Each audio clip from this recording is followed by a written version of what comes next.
A recent study suggests that the pandemic prematurely aged teens' brains, that meaning that teens look 3 years older than expected.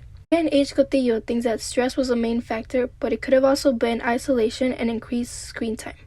So what we're seeing is that students had a rough time on COVID. Classes were okay for some kids. It depended on the student. So we're seeing like some of you guys that were really able to do the online coursework did really well.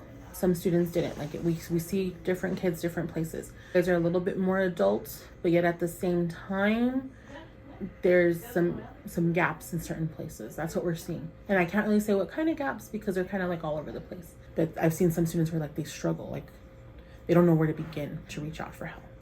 I'm shocked to hear that the study revealed teenagers look older physically, because I don't see that, but I do agree with the outcome that mentally teenagers were very affected by the pandemic. I think a lot of students became more withdrawn, less socializing, so they're not as easy to talk to people at their tables. I also feel like there's been an increase in, and it's sad to say, I hate to say it, but there's been an increase in like drug use among teenagers. Those habits have carried on to on campus. We can see it, bathrooms, hallways, things like that. So it concerns me. We've never ever gone through a pandemic. Like it was a really like shocking, crazy time for a lot of people, for adults and children.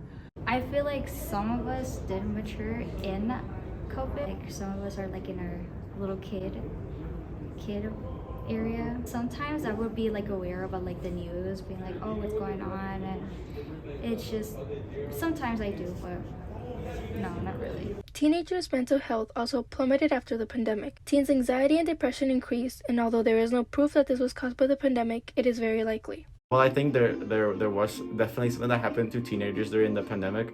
I think some kind of got like that they backtracked a little bit because it was very easy to cheat in assignments and everything. And coming from like what is it, like a year and a half, pretty much a school year and a half during the pandemic, and coming back into in-person school. I think a lot of seniors forgot how to, not seniors, a lot of students forgot how to like be back like in the actual school mode. They couldn't just pull out their phones and cheat. They actually had to like pay attention in their classes. They didn't have a TV in front of them. They had to learn again how to be in a school. This was Karina Martinez with help of Daniel Arzola and Trace McKissack.